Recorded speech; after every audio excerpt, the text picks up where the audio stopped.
A tree grows 10 feet in 8 months.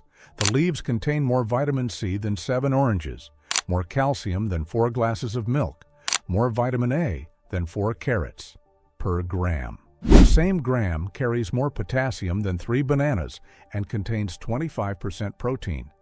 A leaf with protein content rivaling meat. One tree produces enough edible material to feed a family of 4 continuously for decades. Every part is food: leaves, pods, flowers, roots. The seeds purify poisoned water. They carry a compound that makes bacteria and sediment clump and fall.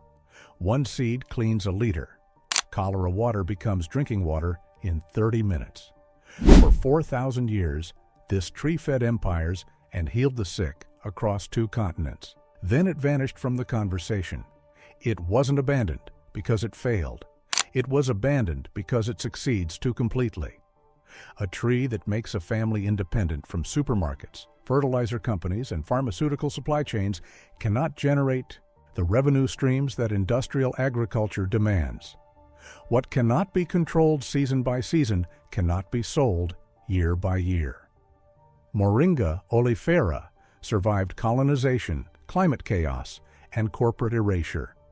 It grows in backyards and villages where people remember what empires want forgotten: that abundance does not require permission. Moringa oleifera originated in the Himalayan foothills of northwestern India around 2000 BCE, where mountains meet the Gangetic Plain. Ancient Ayurvedic practitioners called it Shigru, arrow, for its speed. How fast it grows, how quickly it acts in the body. The tree has a thin trunk, brittle wood, and compound leaves in feathery layers. Plant a cutting in June, harvest leaves in August. Cut it to stumps, and it returns in weeks. The leaves brought circulation to failing limbs. The bark reduced swelling. The seeds pressed into oil that never spoiled and burned clean in lamps for months. But practitioners returned repeatedly to the leaves. They cooked them with lentils, dried them for storage, and fed them to children, pregnant women, and the elderly. They didn't understand vitamins, but they understood results. By 326 BCE, Moringa had spread across the subcontinent. It lined village boundaries, grew in temple gardens, and thrived in poor soil, dry stretches, and abandoned margins where other plants failed. By the Common Era, Moringa grew from Afghanistan to Sri Lanka. Every Ayurvedic text listed it. Sanskrit medical manuscripts detailed 300 uses. One mature tree produces 12 to 15 kilograms of fresh leaves per harvest. With monthly harvests 8 months a year, that's 96 to 120 kilograms of nutrient-dense leaves from one tree that lives for 20 years minimum. Kale requires prepared beds, water, fertilizer, and replanting every season. It yields 3 to 4 kilograms per square meter per year. Moringa produces that in a single harvest from poor soil with no fertilizer and no replanting. In regions where rain fell for 3 months and vanished for 9, where soil turned to dust and most crops failed, the tree that refused to die kept people alive. Buddhist monks carried seeds east to Myanmar and Thailand. Arab traders moved it west to the Horn of Africa by the 8th century. Portuguese colonizers transplanted it to their outposts in Africa and Brazil for survival, not profit. Each culture developed its own name: malunggay in the Philippines, nabadai in Wolof, drumstick tree in the Caribbean. The tree adapted to coastal humidity, inland drought, and elevations from sea level to 7,000 feet. It tolerates temperatures from near freezing to 115 degrees. In India, the pods became staple vegetables. In Senegal, the leaves powered traditional sauces. During the Japanese occupation of the Philippines in World War II, malunggay soup sustained families when rice supplies were cut. Rice provides 130 calories per 100 grams when cooked, mainly carbohydrates, with minimal protein. Moringa leaves deliver 64 calories with 9.4 grams of protein, along with substantial vitamins A, C, calcium, potassium, and iron. Wheat requires land preparation, irrigation, fertilizer, pest control, harvesting equipment, and milling infrastructure. Moringa requires a stick pushed into dirt and 8 months. The tree succeeded because it offered complete nutrition, where complete nutrition was otherwise impossible. It needs no fertilizer. The bitter compounds that make it medicinal repel most insects, eliminating the need for pesticides. It requires no replanting. The tree survives months of neglect and responds to cutting back with explosive regrowth. By the mid-20th century, Moringa had reached its widest distribution, growing across Africa, Asia, the Caribbean, and Central and South America. Millions used it as food, medicine, and animal fodder. In many regions, it was simply background, common, and unremarkable. The Green Revolution arrived in the 1960s with hybrid seeds, chemical fertilizers, mechanization, and monoculture. The crops that fit this system rose to prominence. Rice varieties that responded to fertilizer with high yields, wheat that could be harvested mechanically, corn that grew in uniform rows and matured on schedule. Moringa fit none of these criteria. The trees need spacing and irregular pruning. They require hand harvesting.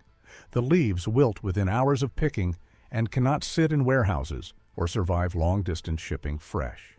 The pods are eaten young and tender, requiring daily monitoring rather than scheduled harvests. Industrial agriculture demanded uniformity, storage stability, and mechanical processing. Rice could be harvested by combine, dried, bagged, stored for months, and shipped anywhere. Wheat could become flour with industrial mills, packaged and distributed globally. Even fresh vegetables like tomatoes were bred for toughness to survive truck transport and supermarket storage. Moringa leaves turn from vibrant green to black within 24 hours without refrigeration. The tree grows unpredictably, sometimes flooding markets, sometimes scarce. The pods mature at different rates on the same tree. Mechanical harvesters would destroy the trees and render the leaves worthless. By the 1970s and 1980s, international development focused on crops that could be controlled, packaged, and distributed through centralized systems. Development agencies pushed rice, corn, and soybeans, crops with established supply chains that required purchased inputs and generated ongoing revenue. Moringa enabled independence. Plant it once, harvest for decades, need nothing from external systems. That independence became a liability. The tree was reduced to traditional crop, underutilized species, local vegetable. Academic papers called it promising but challenging for commercialization. Impossible to control season by season, impossible to patent, impossible to turn into a product generating perpetual revenue. Fresh moringa leaves contain 27% protein by dry weight, comparable to dried eggs and triple the protein of spinach. Per 100 grams, the leaves provide 185 milligrams of calcium, exceeding most dairy products. They contain 2,220 micrograms of vitamin A, 4 times that of carrots, and 51.7 milligrams of vitamin C, 7 times more than oranges. Potassium reaches 337 milligrams.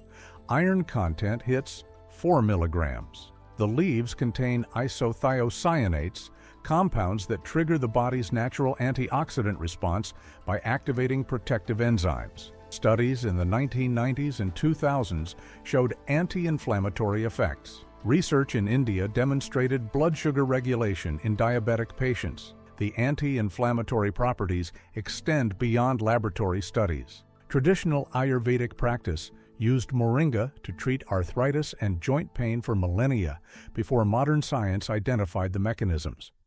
The isothiocyanates work by reducing inflammatory markers in the bloodstream, particularly C-reactive protein and interleukin-6. A 2008 study at the University of the Philippines showed that participants consuming moringa leaf powder for 3 months experienced measurable reductions in inflammation markers compared to control groups. The same compounds that make the leaves bitter also stimulate glucosinolate pathways, which support liver function and help the body process toxins. These benefits accumulate with regular consumption rather than appearing immediately. The seeds contain a protein called MO2.1, which carries a positive charge. Bacteria and sediment in water carry negative charges. When crushed moringa seeds are mixed in dirty water, particles clump together through charge attraction. After 30 minutes, bacteria and sediment sink to the bottom. Studies showed 90 to 99% reduction in bacterial count. Modern water purification with chlorine requires ongoing supply, technical knowledge, and exact dosing. Filters need replacement cartridges and supply. Chains. Moringa seeds require a tree and a rock for crushing. Moringa is perennial, planted once, harvested for decades. Annual crops require replowing, replanting, and soil disruption every season. The deep taproot breaks hardpan, prevents erosion, and pulls nutrients from depth. The tree thrives in degraded soil and improves it through leaf litter. Water requirements are minimal once established. The tree survives on 250 millimeters of rain annually. Most food crops need 600 to 1,000 millimeters minimum. The tree survives drought, heat, and depleted soil where industrial monocultures fail. Industrial agriculture cannot accommodate this adaptability. The 1990s brought renewed academic and NGO interest in moringa as a solution to malnutrition. The National Research Council published Lost Crops of Africa in 2006, featuring moringa. The World Vegetable Center began research programs. Universities studied cultivation and nutrition. Companies attempted to develop dried leaf powder. Products, health food stores stocked moringa as a superfood supplement. For a decade, moringa appeared prominently in development circles. The commercial ventures failed due to lack of market infrastructure. Fresh leaves spoiled too quickly for export markets. Dried powder required equipment most farmers couldn't afford. The trees didn't fit plantation models.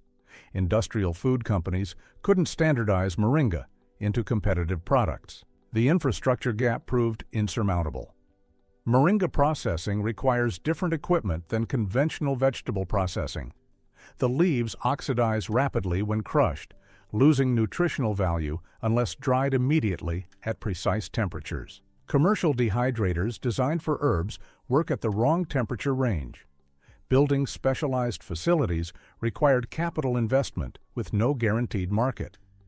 Distribution channels for fresh moringa didn't exist outside tropical regions where it grew. Retailers expressed concern about consumer unfamiliarity and the learning curve required to prepare the leaves. Marketing costs to educate consumers about an unknown product exceeded potential profit margins, particularly when competing against established superfoods with existing brand recognition. By 2010, most commercial ventures had collapsed. The supplements remained niche products, priced beyond reach for populations who needed them most. Moringa persisted in traditional contexts. In rural Philippines, malunggay remained a backyard staple. In Senegalese villages, nebedaye grew in every compound. In South Indian villages, moringa appeared in daily cooking as it had for millennia.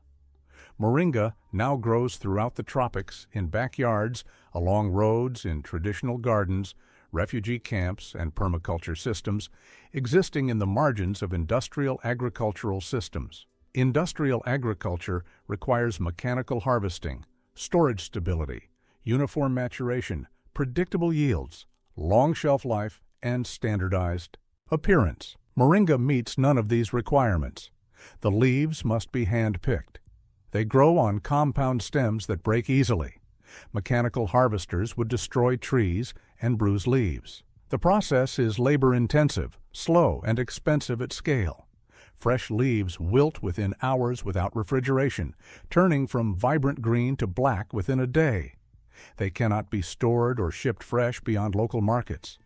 Drying requires equipment or extensive sun drying, both of which most smallholders lack. Trees grow at different rates. Leaves mature irregularly. Yields vary by season, rainfall, and pruning schedule. Harvest dates and quantities cannot be predicted. Supermarkets and food processors demand consistency. Moringa delivers abundance without consistency. The leaves taste bitter and pungent. Western palates generally reject them without cultural context or preparation knowledge. The learning curve for consumers is steep for mass marketing. The pods are valuable, but obscure. The powder lacks the fresh appeal of conventional vegetables. Moringa cannot be patented. Traditional varieties exist throughout the tropics. The tree creates no dependency. Once planted, it persists. It requires no annual seed purchases, no fertilizer for poor soil, and no pesticides due to natural insect resistance. It generates no ongoing revenue streams. Industrial systems demand instant profit, quarterly returns, and market capture. Moringa requires patience, knowledge, and relationship. Plant this year, harvest lightly, let it establish, prune correctly, learn preparation methods, and build culinary tradition. None of this generates revenue streams that justify industrial investment. The timeline works against commercialization. Trees need 3 years to reach full production capacity. Investors expect returns within 18 to 24 months. The irregular harvest schedule prevents contract farming arrangements where growers commit to delivering specific quantities on set dates. Food service companies require consistency for menu planning and inventory management. A restaurant cannot feature moringa as a regular menu item when supply fluctuates unpredictably between abundance and scarcity. Supermarket buyers operate on similar constraints, needing reliable weekly deliveries of uniform product. Moringa's natural growing pattern conflicts with every requirement of modern food distribution systems. Those who profit from conventional agriculture label moringa as primitive, difficult, unmarketable, or a subsistence crop, terms meaning it cannot be captured, controlled, or sold at scale. Moringa demonstrates that nutrition and survival can exist outside systems of control. Amaranth, the sacred grain of the Aztecs, was banned by Spanish conquistadors and nearly vanished. It contains more protein than wheat and grows where wheat fails. Today, it exists only in specialty markets. Tepary beans, native to the Sonoran Desert, produce reliable yields in extreme drought. Industrial agriculture chose beans requiring irrigation that fit mechanical harvesting. Teparies survive in indigenous communities and seed banks. Mesquite trees dominated southwestern North America. Their pods provided flour for entire cultures. Deep roots prevented erosion. Anglo ranchers systematically cleared mesquite for cattle pasture, destroying the trees that would have prevented the Dust Bowl. Indigenous crops that enable sovereignty face systematic erasure, not because they fail, but because they succeed without requiring the inputs, infrastructure, and corporate control that modern systems are built on. The erasure enables dependence on seeds purchased annually, fertilizers and pesticides sold by corporations, and processing controlled by industrial food companies. Seed companies, chemical manufacturers, food conglomerates, and pharmaceutical companies profit from this dependence. The lost knowledge includes how to grow food without purchases, maintain health, through diet, and survive outside systems designed to extract wealth. Climate change is accelerating with longer droughts and record-breaking heat waves. Industrial monocultures dependent on consistent conditions are becoming increasingly fragile. When rains fail, rice requires irrigation. When temperatures spike, wheat yields drop. When supply chains break, supermarkets empty. Moringa survives drought, tolerates heat, and grows in depleted soil. The tree has always been adapted to these conditions. In refugee camps, permaculture gardens, and backyards of people who maintain traditional knowledge, moringa persists as reliable nutrition requiring minimal inputs. The knowledge survives in Senegalese villages with nebadai trees in every compound, in Filipino kitchens where malunggay soup remains everyday food, in South Indian homes where moringa goes into sambar as it always has, in seed banks, in permaculture systems, and among individuals who propagate cuttings. Shigru, arrow, refers to the tree's speed of growth and rapid medicinal action. The tree was not lost, it was overlooked. Knowledge persists in marginalized gardens, traditional preparations, and communities that maintained cultural memory. Every backyard tree produces leaves with more nutrition than the vegetables that replaced it in industrial systems. Moringa persists through its biological resilience and the communities that never required permission to grow food. Somewhere, a moringa cutting is being planted in poor soil. In 8 months, it will reach 10 feet. When systems built for control fail under their own constraints, these trees will remain, providing nutrition to communities that maintain the knowledge of their use. Independence begins with plants that require no permission. Subscribe for more content. Share your thoughts in the comments.